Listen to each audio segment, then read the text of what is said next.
Hello, everybody. Good afternoon. Welcome to the inaugural edition of Agritech PC Quest Tech Talks. Now, I am your host for the afternoon, Sunil Rajguru. I am the editor of PC Quest.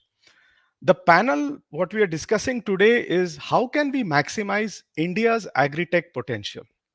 Now, sometime back I had read a Ernst Young study which pegs the Indian agri-tech market potential at $24 billion by 2025, of which only 1% has been captured so far. That is in the range of 200 to 250 million. Now, that's not kind of statistics you want to hear. You'll hear that this market has a potential to do 3 times, 4 times, it's good. But if you look at a market and say it has a potential to do 100 times of what it is, that shows how woefully you're underperforming. And agriculture is important. I remember in school, my teacher used to tell that 80% people live in the villages and are mostly doing farming. Then that number came to 70%, 60%. Either way, more than half of India is reliant on farming. And it is not on that the technological revolution does not feature Indian agriculture to that much. We have also been seeing the farm policies, farmers protests. It is probably, I'd say, the most pressing issue in India right now. So that is what we are here to discuss. That how can Agritech India reach its full potential? What are the technologies and solutions that can make us to the next level? And what more can the government and industry do? So to discuss this key topic, we have with us a star-studded panel. So I'll introduce them one by one. First, we have Kunal Prasad, co-founder and COO of Cropin. Hello, everyone. Good evening. Yeah, welcome, Kunal. And we also have Sanjay Borkar, co-founder FarmERP. Welcome, Sanjay. Hi, good evening. Sorry, I was muted. Sure, no problem. And we have Om Routray, VP Marketing, SourceTrace. Welcome, Om. Hello, everyone. Good evening. Yeah. And last but not the least, we have Suniti Gupta, MD and CEO of Innoterra Tech. Hello, Welcome, everyone. Suniti. Yeah. So it's great to have all of you to discuss this important topic. And I think I'll get straight to it. So actually, I didn't want to keep it like I'll ask each of you a question. I just want to keep it an informal round kind of thing. I'll just, float a topic. And I'd like all four of you in whatever order you want to speak. So I'd like to be slightly informal. So the first thing, of course, I mean, we are always talking of the pandemic. It's been 2 years and still it is showing no sign of growing. But one thing, apart from the tragedy, one good thing is the technological acceleration or tech acceleration that has taken place during the pandemic. You take collaboration, you take cloud, you take AI, you take e-commerce, delivery. I mean, the road we have traveled is huge. So that is one good thing. But then again, as I said in the beginning, I'm not sure about the Indian agri-tech scene. I'd like to hear, this from you. What is the Indian agri-tech scene? Is it the same? Has there been technological acceleration, or has there at least been any velocity? So if you could tell what has happened, what has not happened, maybe with some examples. So should I go first? Please go first. So in that case, as you called out for the names, I think that's the order we can probably start off with. So, yeah, thank you. I think it's a very important question, and especially at the times when we have seen the pandemic, quite a stress across in the rural segment as well, apart from all other industries. But what I really see is in the last 2 years, the role of technology and digital has really grown exponential, like any other industry. And we have seen, if you see the numbers of startups which have come up to solve this 120 million farmers problem across in India, there are thousands of them right now, right? Which means that the industry is ready for consuming technology solutions. The startups are ready to, in terms of invest their time and resources and efforts and build solutions so that they can remove the inefficiencies which are there across in the agriculture ecosystem. And when we are talking about agriculture, there are several solutions, and all of them is actually creating some or the other value. From planning of the selection of the crop to the complete crop management, advisory services like disease and early warning signals, imagery-based solutions using satellite modeling, to come like when the producer is ready, how do you connect that to information to the entire market, build market linkage platforms, traceability services, and then a lot of lot of solutions which are now using data, AI, and machine learning, using satellites, weather, and ground data to build models which can be much more predictive and prescriptive. So I think what has happened, especially in the pandemic times, is that the pace of innovations have increased. The utilization of technology has increased. Like, it's just not innovation. I think we have seen substantial adoption of technology across all of the sector, and that's where we are seeing a lot of these organizations uh, actually getting a lot of investments. They're getting a lot of customers, and which is actually validating the point that now industry is now ready in terms of innovation from across all sectors. As a company, as Cropin, we have also grown. Just to give you indicators, like, we have also grown 3x in our efforts in last year on year, and we have seen that no, it's not just a solution that we had, but pandemic also gave us a lot of learning, where we introduced newer solutions, how remotely we can connect to our customers, not just from advisories, but giving them access to services. Like, now we are helping farmers get access to financial services, like, a loan to the farmer. We are trying to help get insurance claim settlement using remote sensing and AI technologies. We are helping farmers get access to inputs through partnerships, through startups. So there is so much that is happening, and I'm sure that pandemic has given a lot of value addition to, apart from the challenges, obviously, a lot of value has also been created. Okay. So Okay, I think yeah, I'll please. go Yeah, the go next. next. Yeah. Yeah. I think pandemic has actually taught us many things. One important thing during the lockdown, which the farmers face, was a lot of losses. There was no labors, there is no transportation. So whatever was harvested was actually lying in the field, and that was not coming to the consumers. Whereas consumers were continuously demanding something because they were also stuck at home. Now, this entire supply chain has gone haywire, and as typically what happens, like digital has helped uh, finding out the gaps of these supply chain and filling in the gaps of the supply chain through technology. So I think many efforts have been taken from the day as we were marking March 2020, and since then we have seen many startups came in, many problem solutions which have done, many experiments have been done, many projects initiated. Like talking about us, though we were not very focused on India as our clientele.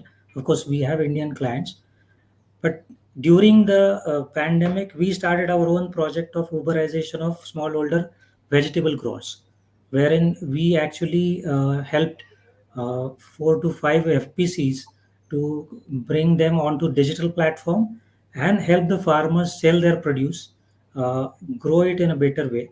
And that is the effort from our side. It has actually taught us a lot. We then brought this into a kind of a different kind of offering from FarmERP. I think that is from my side on this. Yeah, thank you, Sanjay. But as you said, Sunil, I mean, for an outsider, it seems like if there is such a huge potential, why is the reality so? I won't say disappointing, but probably smaller in scale. What we need to understand is while the opportunity is massive, it's not an easy market. All of us, I mean, you see global brands coming to India and saying India is not an easy market. Now imagine all that in agriculture.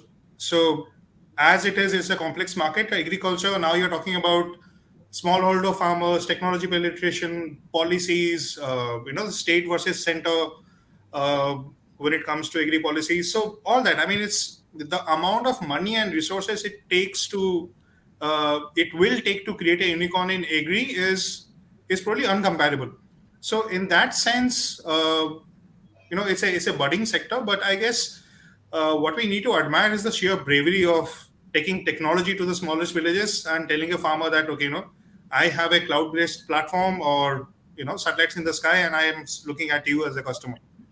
Um, but the bravery apart, I guess the one of the sectors that actually benefited from the lockdown and the whole COVID scare is agritech. You see that in solid numbers. You see that in funding. But apart from that, you also see a government which is now probably more serious than ever about the agri stack.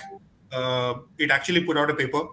And you see, I guess for a company like ours, I mean, we need a medium to go to the farmers.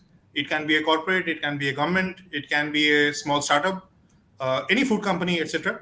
So for us, the promise was in seeing these direct-to-consumer brands, which are run by young entrepreneurs who look at business differently, who look at going to market differently. So that's an opportunity for us.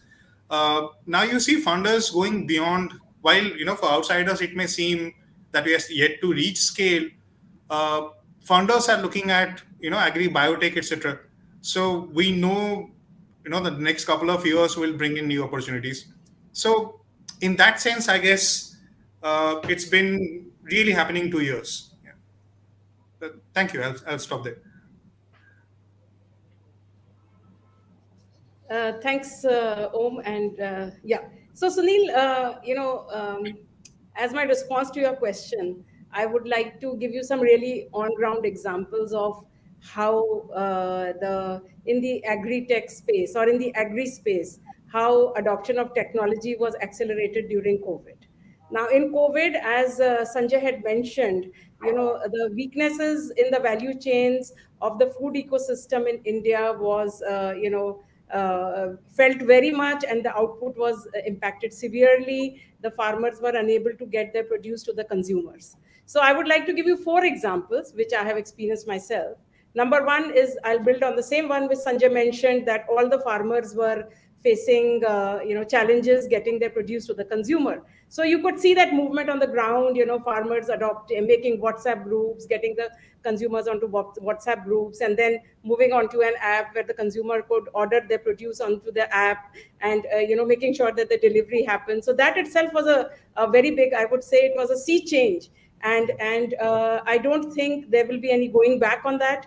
And farmers are also looking at receiving orders online and being able to deliver to the customer. So there is that shift where the farmer wants to be connected directly to the consumer, and the pandemic is directly responsible for that. The second thing which I saw, because we work a lot in the dairy value chain, and where the demand and the supply of milk, that there was, people were using our solution to manage that. Like, the farmers were ready to supply milk, but the dairy aggregators were not in a position to supply to the customers. And so what they would do is that they would change the rate for milk sometimes twice a day. And because of the infrastructure that we had built for our dairy aggregators, they were able to send the rate out to hundreds of locations, and the farmers were paid with that rate. And it really tested our platform, and it also sort of gave us the confidence that any ups and downs in market dynamics can be addressed through technology. There are two more examples which I find, because some people in our team are from the agri input and agri this farm mechanization space, that there were orders being placed online for agri inputs. There were various kinds of startups who were supplying them to the farmers. There were equipment like tractors, where the servicing was being done on a video call. Now, if you see, such kinds of things are unimaginable. And the biggest shift which I feel, because we go right down to the smallest customer, the biggest shift which I see is that any customer you approach, he's ready to come on a Zoom call. He knows how to use a Zoom. He knows how to use Google Meet. Teams is not that popular, but these two are really popular, and we are very, very comfortably able to speak with them. That's all from my side. Thank you. So I'm really happy to hear that. So at least that means there has been a certain amount of momentum in the agri-tech space in the last 2 years. Something, this doesn't get that much coverage. It's very peculiar the way our media coverage, it doesn't get that much. But I'm really happy that there's momentum, and I can only hope that we can carry this momentum forward, not for 2, 3, at least for 10, 15 years, till agri-tech becomes a mature industry. So like, it's nice to hear about the last 2 years. So like, I'd like maybe. What can we do today? Like, so I'd like to hear from all of you, since you are there at the center of it. What are the major roadblocks when it comes to maximizing the agri-tech potential in India on the ground, at the government and at the industry level? So this is purely based on your observations. So this time, Sanjay, Sunil, could we start in the reverse, and can I go first? Yeah. Okay. Yeah, let's go reverse. Okay. Yeah. Okay. So, there are several challenges which are faced by farmers and the farming ecosystem as a whole. If you look at on ground, now most of us are familiar with the challenges which are faced by the smaller and the mid-holder farmers. They don't have visibility on the demand. They don't know what a customer wants, what is the kind of quality that the customer wants. And then there are those intermediaries like the mandi, the mandi agents. There are those brokers, and they have to go through them. And so they are not able to get the full value for their produce. They do not know what kind of quality to produce for the customer. They do not know, if they want to do a quality check, how they should get it done. They do not have access to good logistics because their the produce quantity is small. And then obviously, because of all of that, they don't have good bargaining power. So these challenges are well known, but there are a few more which we have experienced. Like in the farming ecosystem, we are not seeing enough young people coming back. We as an industry, I feel it is our responsibility to make farming attractive for the youngsters, and agri-tech can play an extremely big role in that. There is a statistic that 75% of the youth in the farming community are going back to urban centers for employment. We got to reverse that. We got to have better degrees. We got to make working in farming much more remunerative. Then there is another thing that we experience, is that the farming ecosystem does not truly understand what agtech can do for them. Now, like if I take the example of a mobile phone, I know I can talk, I can do some fun things, so I'll go ahead and buy a mobile phone.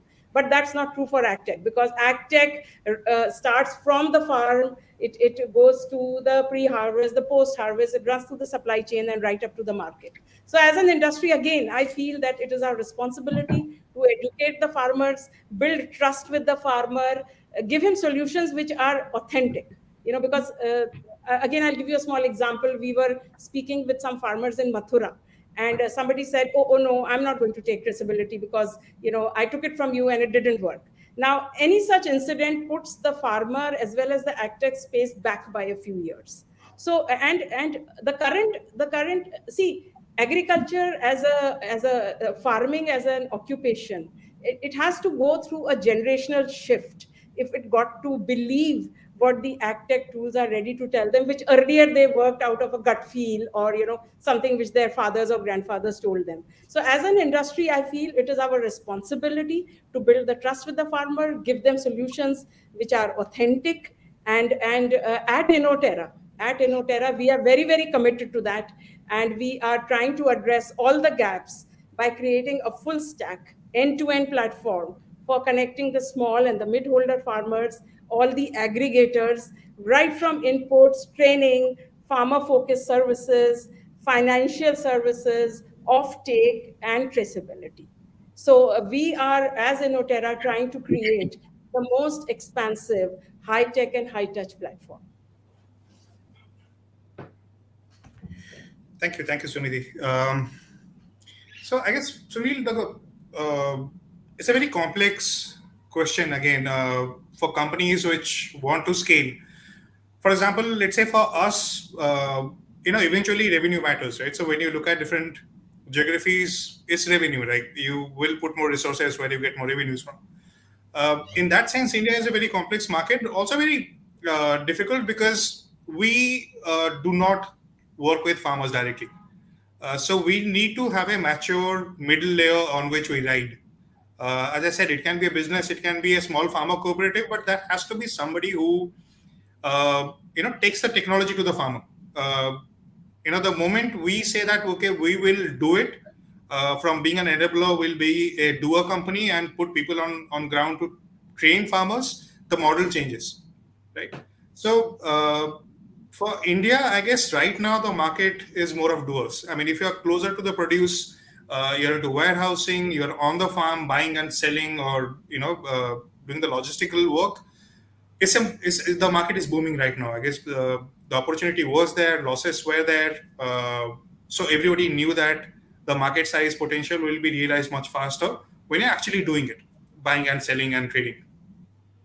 For a pure cloud play technology like us, I mean, I guess we still have to wait a few years for not just the market to mature, but also mature players to mature towards technology, right? Because we all know that small farmer as a technology user may not be happening right now, but we have been talking to export organizations or cash crop based organizations, which may run into revenues of 1,000 crores, but still doing things the old way. Uh, and I've been talking to many of them. That are you ready to bring traceability or any kind of digital farming into your organization? The answer is not a very forceful yes, because then the negotiations about does it work for me, how much do I have to pay, the ROI, all that comes into play. So we're waiting for players like us. We are still waiting for kind of it for India to take that turn, where digital tech is not questioned. You know that you need it, and then you talk about the ROI. Right? Yeah, so I'll stop there. Yeah, thanks, Om. So I think what he says is sense. Typically, I agree to him because we are also a technology player, and for that matter, we do not supply any inputs and we do not buy any output. So for us, the pure sell happens from our technology platform, its usage. And that's the toughest thing because when you go to a small farmer, then it's just impossible to convince him that use my platform and you will benefit from it.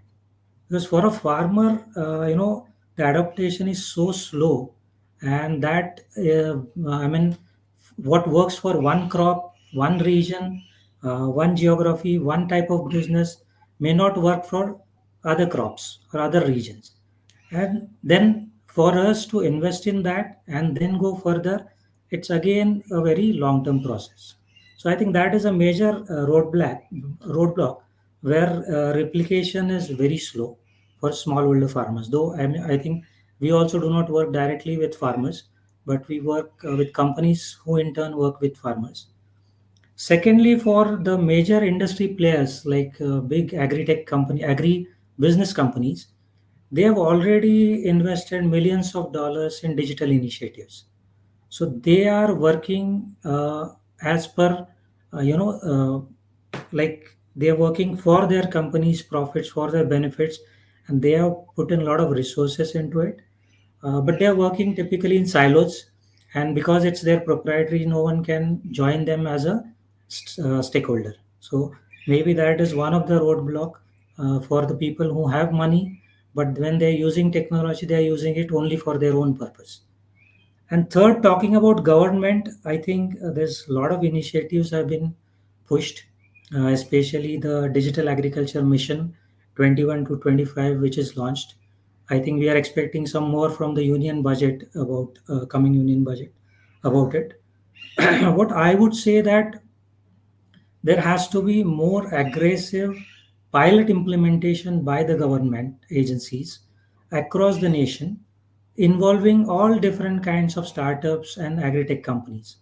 If this is pushed on pilot scale with nominal fees, I'm not saying it should be free because whatever they have came up with, the idea is doing it free, and that is taken up only by few top companies like Microsoft or some others who are actually doing with that agri stack. So I would say you need to involve all small players also into it.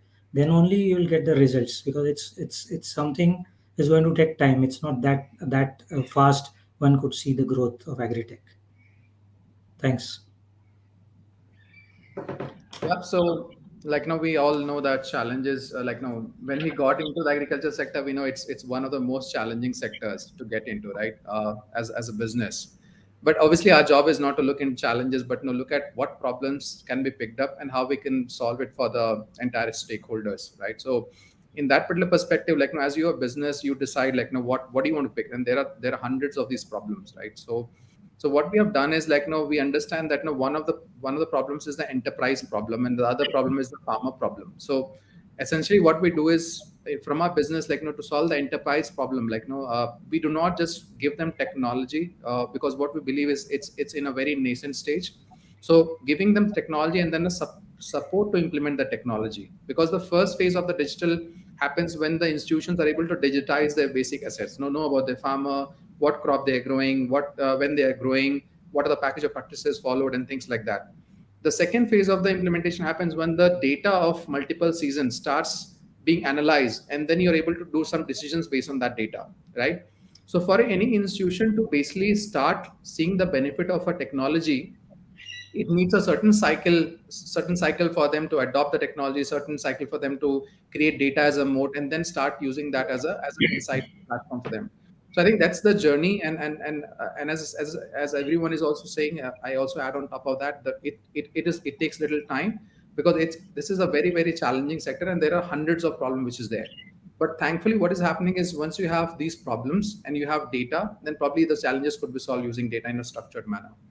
The other part of the problem is also about, like, when you are going towards the farmer side, like, so in our business, like when we work with the institutions which are farmer focused, like, impact based, like when we work with the government, when we work with the development sector, NABARD, FPOs, these institutions focus is to actually impact the livelihood of the farmer, right? And in that case, when you see the farmer as your end beneficiary and end customer, then you start seeing what is the problem of the farmer.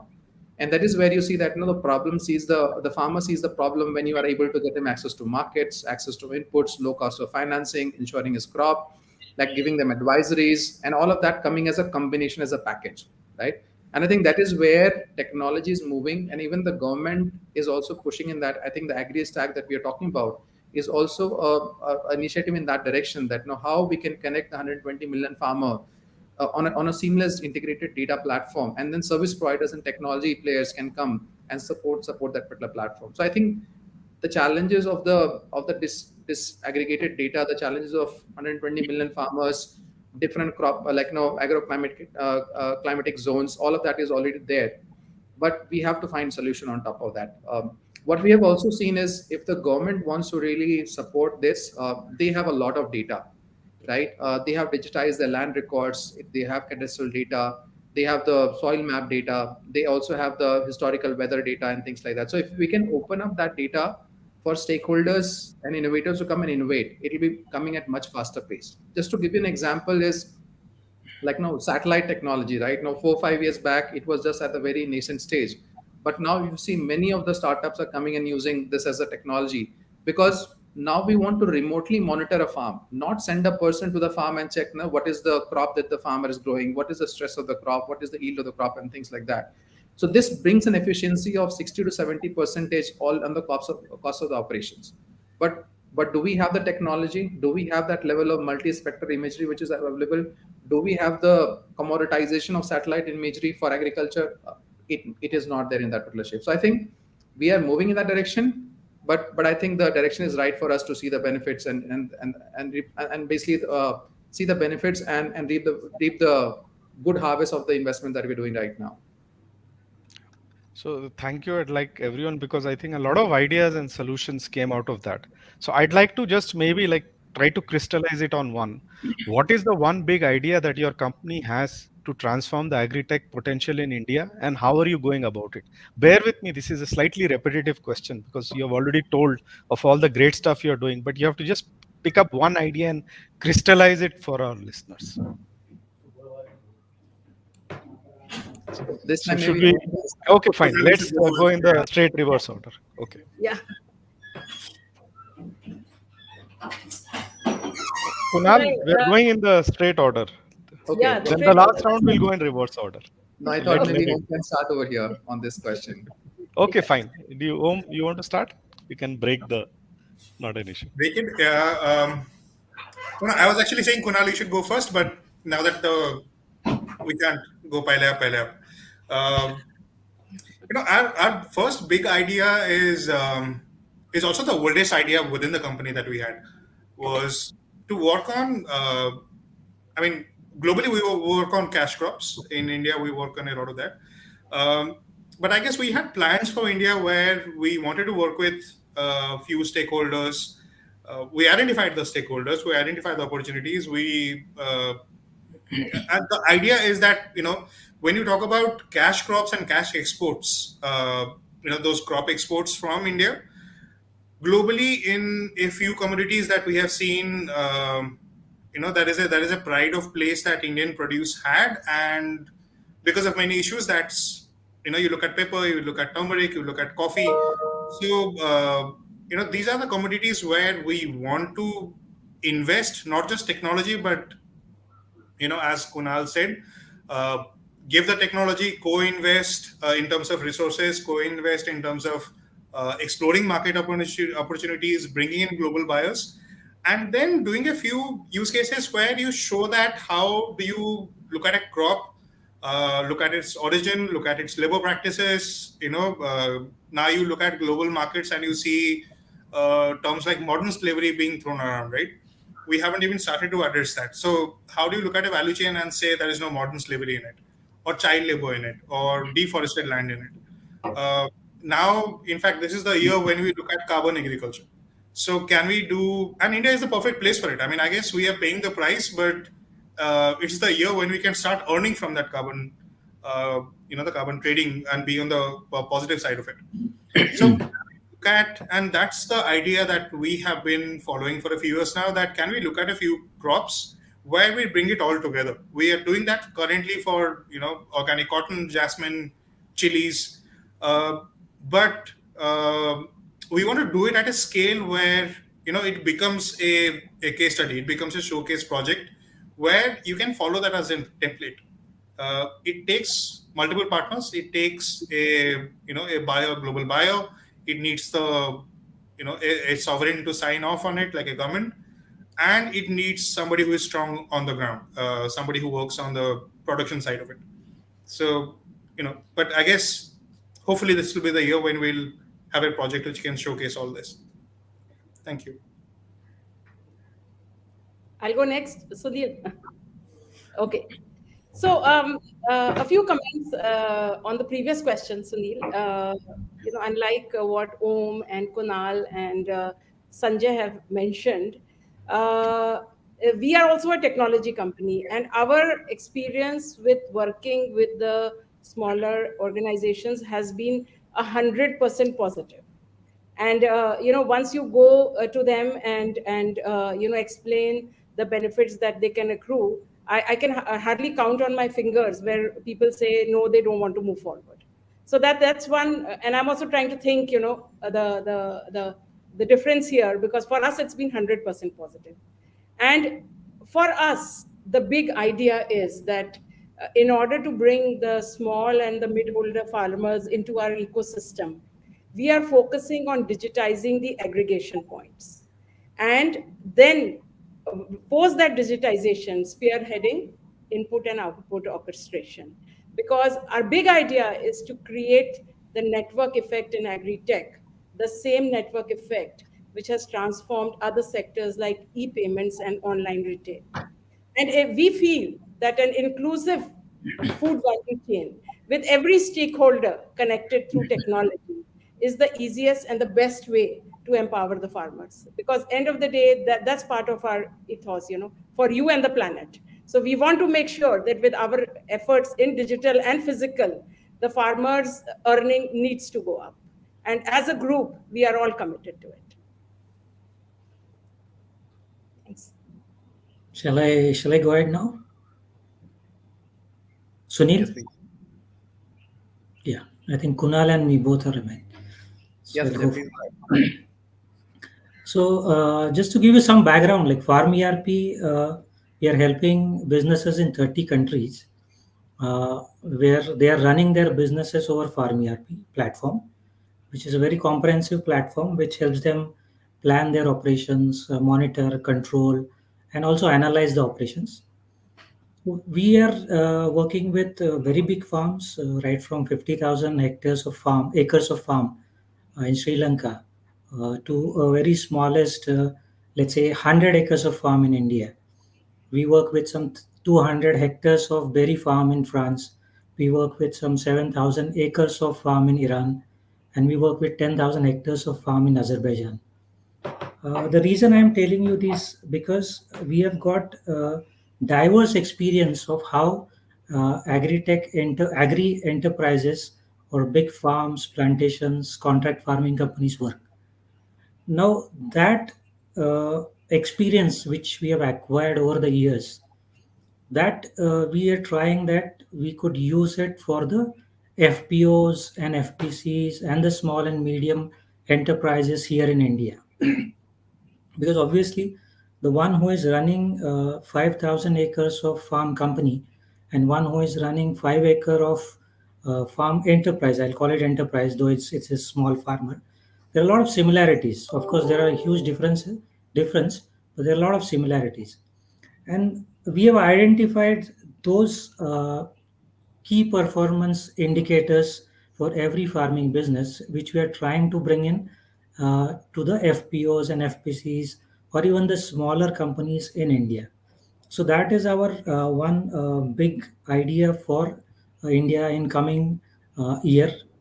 Second, we have started working on FarmGyan based offering. FarmGyan is our artificial intelligence, computer vision, and machine learning based offering towards various solving different problems in agriculture sector. So some of them are like quality assessment or pest and disease detection or satellite imagery analysis for that matter. So this is a intelligent layer over and above farm ERP layer, which is a business layer which we are building, and we have already started offering to our existing customers. So that is something which we would like to bring in for the smallholders, because our experience of working with smallholders starts from 2007-8, when we actually started working on this kind of projects. And I still remember that at that time, technology adoption or using software for farming was just impossible when we sold this in Nasik to the farmers. So, in fact, when we went to the farmer's field and show him software on laptop, he thought we are there to sell the laptop. So, those were the days when farmers were not able to differentiate between hardware and software.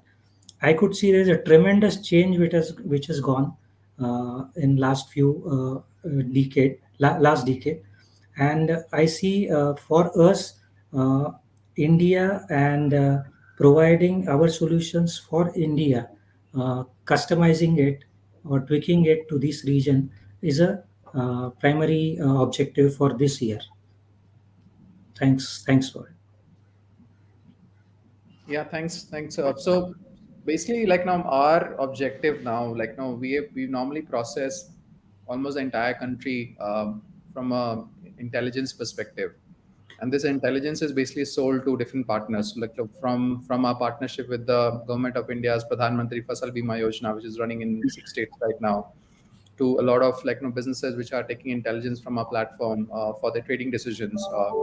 Banks which are using financing decision based on us. Like no, there are companies which are building models, even startups consuming the data on our platform. So I think what we are planning and what is the next vision for us is that to have more and more customers on this AgTech intelligence platform, so that they do not have to process the data on their own, because processing the data at a pixel level, when you're talking about a hyper local precision, it's a very costly affair. And unless you have a lot of customers to consume the data, the ROI is not there. And essentially, we as a business, being there for the last 11 years now, have that data moat to support. We have close to 0.3 trillion data sets to support our models.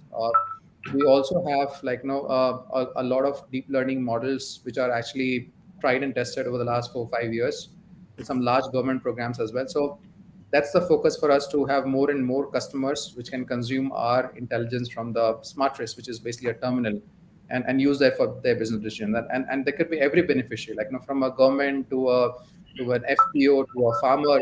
For the farmer, the intelligence, when a farmer's plot is registered, right, the area of that particular plot gets into our infrastructure.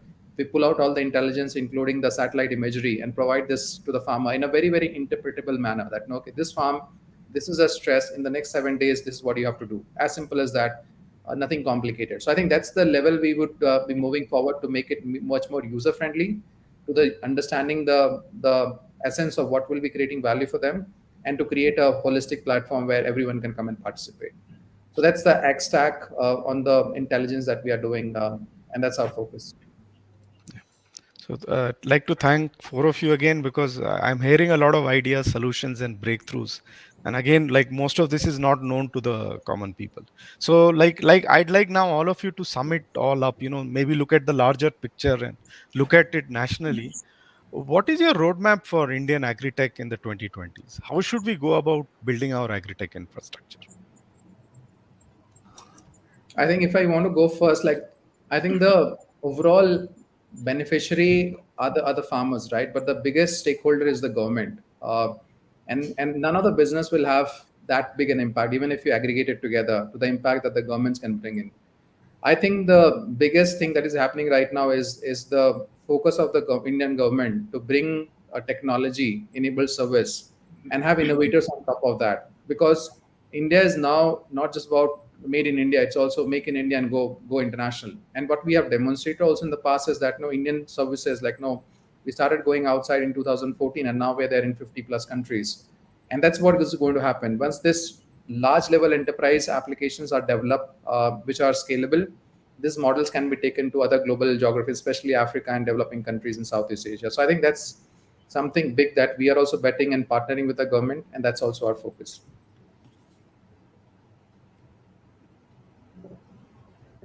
Yeah, shall I go next? Sure, Sanjay. Yeah. Okay, thank you, Kunal. So I think this decade is going to be a decade of agri-tech. That's what I think. It's going to come up. We are going to see a lot of innovations, a lot of disruptive technologies, and its introduction during this decade. But I think there has to be more and more tech tools and services to be designed, maybe AI, blockchain, IoT, or any other technology, which should be more and more cost effective, because ultimately the adoption will increase in countries like India. Is it has to be cost effective, and it should cover the entire value chain for the farmer. So it should not be only pre-sowing or only production related or only market linkage, but it should cover end-to-end value chain. If that is kept in mind, then I think a lot of things needs to be involved in creating this roadmap. Secondly, government has taken a very strong step to strengthen the FPOs and FPCs, because we have seen a lot of good case studies, successful case studies in agriculture, where farmer producer companies and farmer producer organizations are helping, coming together, forming a collective, and they are helping farmers to really grow at a faster pace than an individual farmer. So I think those needs to be a part of this agri-tech, roadmap. And last, I think there is a need of a very nationwide partner or entrepreneurial network or service provider network, which will help uh, the agri-tech companies to take this technology to the farmers and implement it, and in turn they will get trained over these technology tools, plus in return they will earn some revenue out of it for the enterprises. So it's again a very fundamental idea, where we used to talk about the common services center for the farmers or something like that. May not be very typical service center, but a network of these partners or entrepreneurs are very essential, because as Om mentioned, that we need someone who could form the bridge between this technology and the farmers, and I think this network will definitely help. Right. Thanks, that's all from my side. Yeah. Suniti, you want to go next? I can Yeah. wait. Sure, love to. Yeah. Okay. So, Sunil, here, the couple of points, and then I would like to step back a little bit. So, we have been working also in the domain of agriculture for almost 16, 17 years. And currently, we have 4 products which cover all agri value chains. Now, in order to build the agri-tech infrastructure for the next decade, I just want to articulate what are the building blocks which are available with us today. We have the smartphones, all over the place. We have connectivity in the deepest of the rural. We have cheap data. We have cloud storage, all again very cost effective. Then we have a whole lot of government data on agriculture. We have all kinds of technologies, and Innoterra Tech is working on most of them, like an IoT, cloud computing, mobile technologies, AI, ML, hyperspectral imaging, image processing, big data, and blockchain. Then we have the various platforms, like, we have the Aadhaar, you have the GST, and the very recently being talked about ONDC, the Open Network for Digital Commerce, it's going to be very important. And then we have the entire banking system and the banking channels, and the banks, the NBFCs, and the business correspondents. So if you see, the building blocks are all there. Now it's up to us, the industry, to build that infrastructure, which again I feel has 5 pillars. One is the farm end interventions, which is the maximum. Because there, not only you need to capture the farm practices, you need to give advice on interventions based on weather data, based on the kind of crop, diseases, pests. You can be supported by a lot of IoT, and many startups are doing that. You need to have quality inputs for the farmer. You must advise him on quality. You must advise him how to get the quality test done. And in case there is a processed food, like in the case of an FPOs, and Sanjay gave very good example, FPO is a great idea whose time has come. We need to give an advice on manufacturing, labeling, branding, and of course traceability. And all this needs to be backed digitally. Then comes the next pillar, which is the marketplace, where the farmers and the FPOs have the opportunity for price discovery, buyer discovery, connecting with the consumer. Then there is the supply chain and the storage, all IoT enabled, near farm cold storages, solar powered. Then you have the market end interventions, like the wholesalers and retailers, they stocking traceable produce, you giving them a mechanism where you can do a product recall. And then of course we cannot forget the consumer, you giving him, the farmer, a means to engage with the consumer with the help of traceability. And finally payments, where the loans and the funding is available across agri-value chains, the farmer payments are done on time. So what I feel is, as Innoterra, we are working on all these 5 pillars, all with the objective that you look back to get the better earning to the farmer. And I have to say, it's a really tough job. So that's our target for the next decade, that build this Farmer 360 platform standing on these 5 pillars. Thank you. Thank you, Suniti. I think there are many sides to it. One, we've been talking about the government multiple times. So I guess when it comes to traditional innovation, we say that the government should just lay the groundwork and then step away. In agriculture, we want the reverse. The last decade the progress has been in spite of many governments, but I guess this is to be the decade when we want the government to actually invest, not just in terms of policy and framework, but also in terms of money. Show that the change is possible and at scale. When it comes to the private enterprises, I think the learnings are many, and I guess we have learned that no single company can build it all. So the partnerships are already happening. I mean, for example, we're right now talking to a microfinance company, an IoT company, so a drone startup. So those talks have already begun. I mean, the market will take its way. So, but I guess while the consumer-focused innovations and those alliances will happen, we want the government to step in where the farm end in products, in producers which do not have a direct consumer immediately. Those will be the areas where you will need the government to work more, incentivize adoption, incentivize technology. So it'll be a different path for the government and the enterprises, but I'll be happy to see some partnership which is backed by the government by actual money. Yeah. So now one more thing I'd like to know, like you've discussed so many things. One is like agri-tech. I just want to know something about the technology.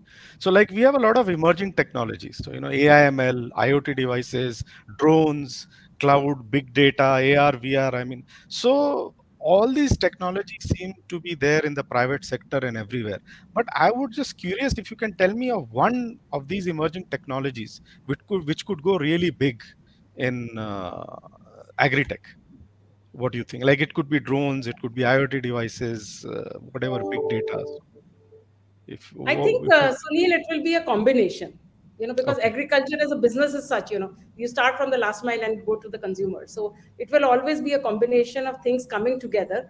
The success would be in the output from all the data that you collect, how well you are able to advise the farmer, how well you are able to connect with the consumer, how well you are able to give the traceability, how well the consumer is able to appreciate the food that the farmer is growing. So I feel that the innovation would be in the output. Technologies, all of them will have to be used because of the nature of agriculture. I think I also support what Suniti is saying. It's a combination. Primarily, you might feel that AI is actually is the leading technology these days, where we see a lot of problems could be solved using AI, and that's possible as well.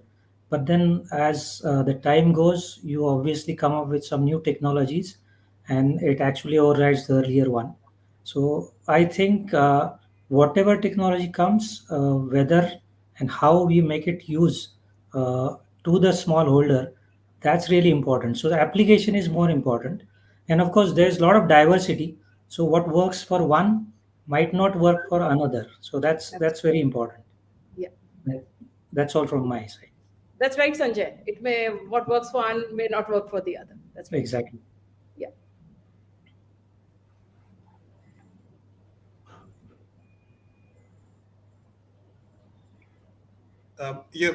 You're muted, Sunil. Sunil, you're on mute here. Yeah, so anyone else would like to say it's a combination of technology or pick up one particular technology which they think can? Or I think right now everybody is looking at a combination.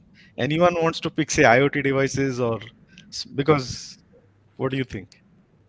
So one technology like now would be, I mean, our learning is that now you build a technology at scale and implement it globally, right? I think that's where you can clearly have a differentiation, because if you focus on the diverse nature of agriculture, there are every single problem statement needs very very deep understanding and very very deep research, and then product development, and then implementation, and then adoption in that particular manner, right? So I think as institutions, it is very important to smartly pick your problems that you can solve and then solve it 100%, which means that no, your technology should be able to deliver value to the end customer, whoever is your customer. If business is your customer, create value for him. If farmer is your customer, create value for him. I think that's the crux of what we believe in, and that's what we try to do. Agree, Kunal, Yeah. completely, 100%. Create value Home, for the customer that you're working with. uh, Yeah. home, you have any views? I don't see if you asked a very particular question that okay, which technology will grow fastest. So I'll say because and we said IoT. I have been looking at IoT for what I mean since whenever the first companies came. But when you look at that, you need to look at what is the how much resource do you have to invest even to do a pilot, then sales, then post-sales service, all that. So IoT is something which looks very challenging. It has been challenging. Not that But there are not. just sorry to interrupt. Doesn't Yeah, every farmer have a smartphone, and can't we place an IoT device in every tractor, in every pump? Is it practical? there are companies which are doing it. Right. Okay. So smart farming solutions are happening. But I'm just saying, if it's a horse race and you're saying, okay, where will you put your money? Um, okay, for me, IoT won't be it. Okay. Not next 5 years. Yeah. So Sunil, yeah, regarding the sure, smartphone, Sunil, just one point regarding the sure. smartphone. I feel it is because of the smartphone that we are able to do what we had earlier only imagined, Okay. and it is the I would say the primary delivery point also. Okay. So without the smartphone, all of this may not be possible at all. Okay. So I think maybe we can end just with one parting shot. Like I think a lot of you have said that the government has to intervene. So a lot of government schemes have worked, like the Green Revolution. Even like say GST was a game changer in goods and services tax. Aadhaar, Covin. So like that in the field of agriculture with agritech, what kind of scheme would you want?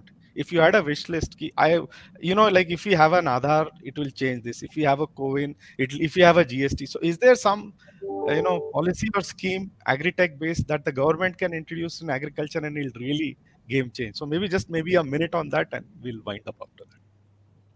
Okay, sure. I think the NEGPA program, like National E-Government's program for agriculture, is one such initiative where the government has already brought in a lot of funds, like from 20 crores back in last year to this year around 800 plus crores. And I think the scale of that investment is going up because the government's focus is also to leverage technology as an enabler for transforming this agriculture sector. I think it's all about implementation. I think the intent is there. It's all about how well you can implement that, because there's no one single solution. Like no X stack cannot be that one single solution. But I think a suite of such services and a fund for enabling would be the right solution. I think I can talk about an idea because I think who is growing what currently. If everyone has got access to it, then a lot of problems will get solved, and there will be a lot of new opportunities will come in. That's all. I feel, Sunil, is that there are already a lot of government schemes, on ground, and if the government, announced an incentive for digitization, then I feel that people would go ahead and adopt it, or people would try it. And at that scale, at population scale, something like it'll give big impetus to the agri-tech industry. Incentive for digitization. Yeah. Yeah, I think we are all saying the same thing, that we have seen policy framework, etc., etc. What we want to see now is the government actually investing in projects where you need to bring in multiple stakeholders, and none of us can do it. It needs a larger player, so the government should put in the money and the resources in doing those showcase projects.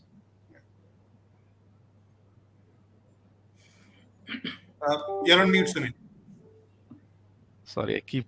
So I'd say for again, I'd like to thank you all. Some great ideas, great solutions came, and I'm really happy I came to know what all you're doing and Agritech, and I'm very hopeful. I mean, if this is the path we have taken, then I think within 10 years, I think we should become an Agritech superpower. And I really, it's bright future for the farmers. I hope that finally, from 1947, we have been hearing so many things. I think Agritech will take us through.